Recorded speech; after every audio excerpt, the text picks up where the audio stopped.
And we're back. I started looking around a little bit too much on this. Yeah, I definitely cut out a lot of this recording session.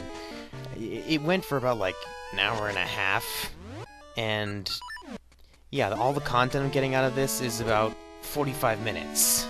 Yeah, half of it was just me going back and forth between everywhere. This dungeon is a little bit too time-consuming in that regard. So now I've really run out of stuff to talk about. Oh yeah, I remember one thing I was talking about in the original recording, the pony thing that just happened. It's not that bad, the end. That's basically how I was talking about it then. Just opening the avenue for discussion, in case people actually cared about it. Anyway. I went up here. This area is a little bit... I showed myself going through this area just so I could show it, because... once I figure out what I need to do, I come back here. But... yeah, when I'm here, we only have 2 keys. You need 3 to go through the rest of the dungeon. Yeah. I hated that guy. I hated that room for a little while. I figured there was a crystal in here, so I started looking around. Nope, no dice. And then, well... back here, messed around a bit, got the thing out, did a little walkadoodle around. Walkadoodle? What the hell am I even saying? Yeah, there's key number 1 as part of our walk around, and key number 2. Yep, able to go around and all that. Use a bomb. You barely have just enough time to throw a bomb over there. Well, actually, not that bad. The throwing arc makes it a little bit easier to do than it looks.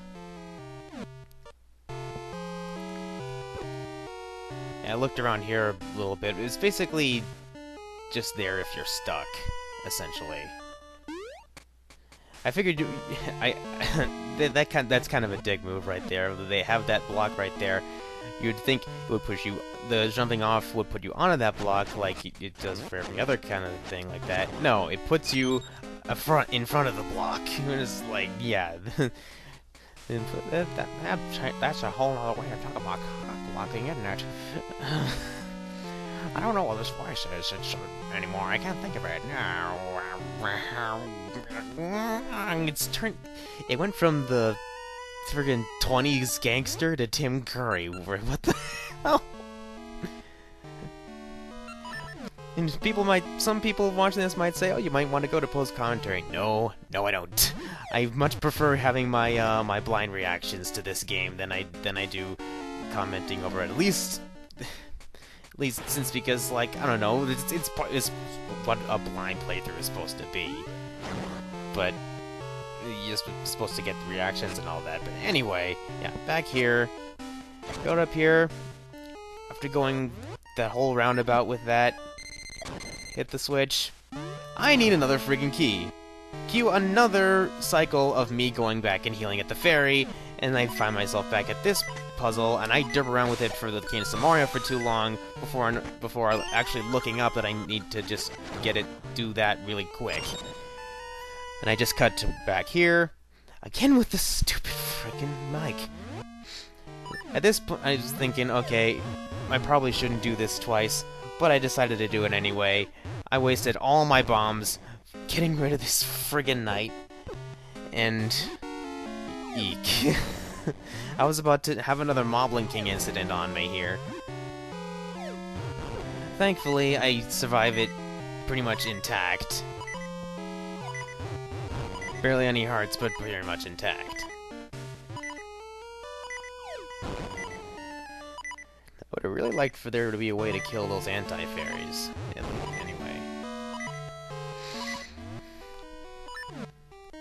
Down here, yeah, not that much of a puzzle, just put that there. Get on over. Back up. Barely dodging it! And here, once you're used to the original puzzle regarding these, it's not too hard to figure out.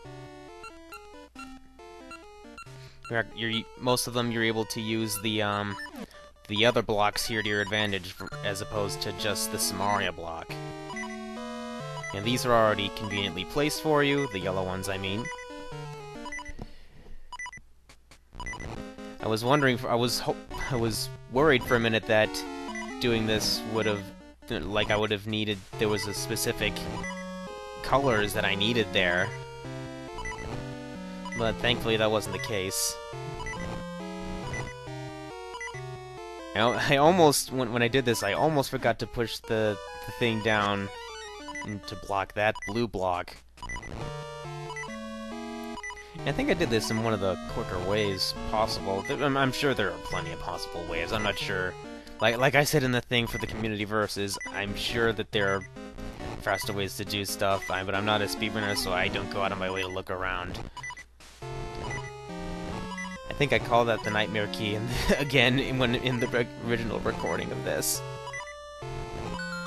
Yeah, I got out of there, hopped along back, and I think I, oh, well, I remember what I kept in there now. I kept me getting this chest here. It actually wasn't a gaseous seed as I thought it would be. Thankfully... great, I'm getting a little bit ahead of myself in between these. What did I end up doing there? My eyes went off the screen there for a minute. Yeah, it's 50 rupees. Anyway, we head on back up, and I cut, in a minute, I cut myself back to where... Great. The boss door is. I'm really turning into NCS here, jeez. This boss is a pain in the ass. This is your obligatory puzzle boss. Not like Inkadinkadoo from the second dungeon. This thing is like you have to push. He separates into a bunch of pieces, and you have to put the two together using the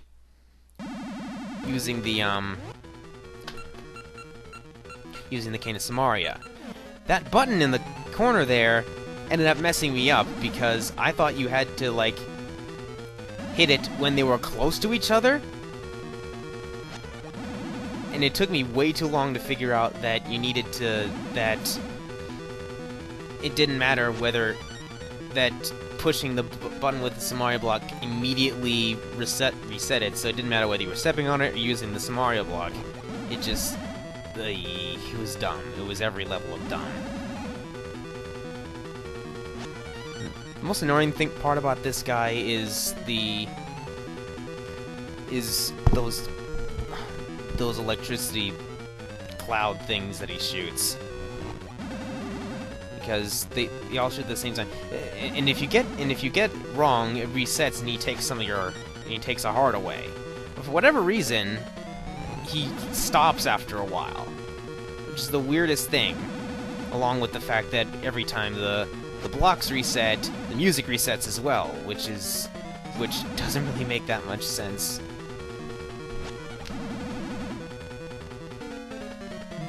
It took me way too long to figure this stuff out. You can't damage him in any way until you get the pieces together. It's definitely, he just stops taking your health away after a while, which is really weird. Actually, oh, jeez-a-loo, I'm gonna have to, did I end up doing a lookup? I think I did. I'm gonna have to check this up again. Yeah, I ended up looking for a few minutes with this. And I finally put the thing there, immediately got it. I ended up learning the hard way, when you're doing this, don't just go up and Crisagrim in his face, because he immediately shoots out lightning, and if it's in your way, if you're right up in his face, he will always hit you with it. Period. The end. Yeah, I ended up dying on this take, as you'll see in about 10 seconds.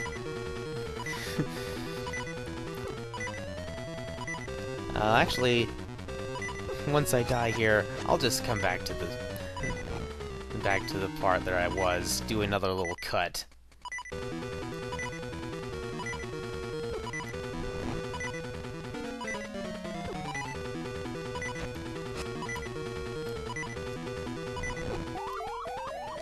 Once again, I'm cutting out footage like not in real time as I'm doing this commentary, which is the weirdest freaking thing. I was waiting around for those two to come together there.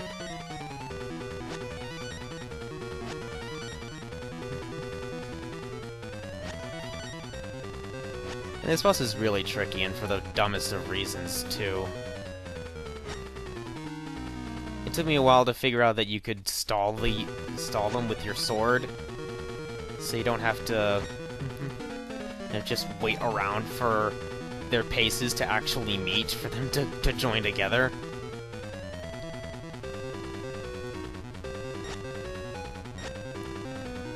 This way, they shoot way too much, and it's annoying.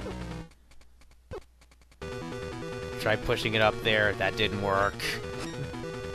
Well, it would work, I just went up there too early.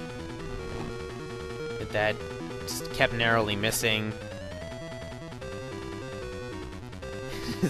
Narrow misses again. And a third time, and it's ridiculous. I think I tried pushing it up again, and just didn't help, and ended up passing through it. I thought that would help. It didn't. Actually, did I end up? Oh, yeah, they just barely missed.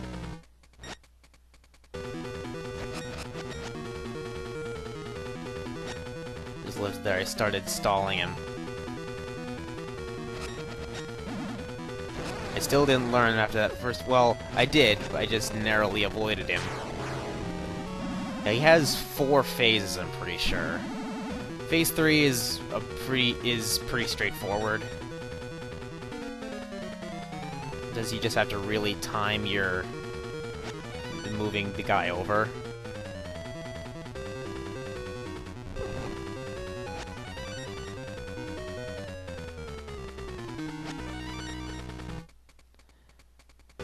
And spam it so they come together. Thankfully, I'm not sure if there's a time limit to how long he stays combined. Knowing Zelda, that there probably would be, but I'm not. It's you never really know.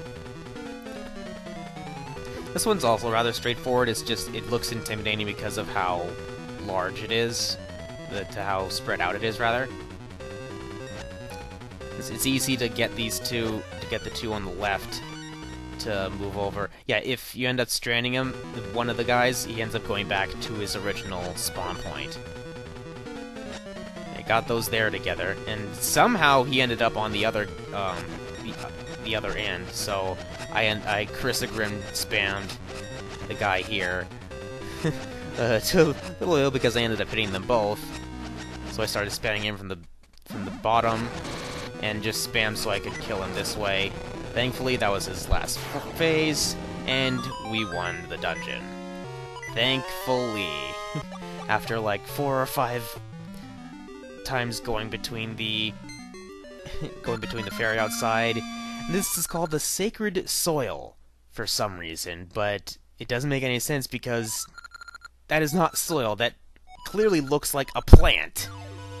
I mean, sure, plants live through soil, but you'll call it a sacred bud or something, not sacred soil when it doesn't look anything like soil.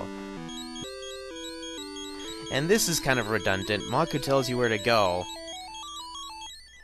which isn't too far from the current location here, which is part of why I stopped this recording session. And then the Goron over here just tells us, "Oh, hey, we're in that place that he just told you about." Like, what are you doing here? You gave us the key. Actually, wait a minute. That was in the past. Oh, and this is where the video ends, so we'll see you next time when we explore the Rolling Ridge. Thank you, and good night.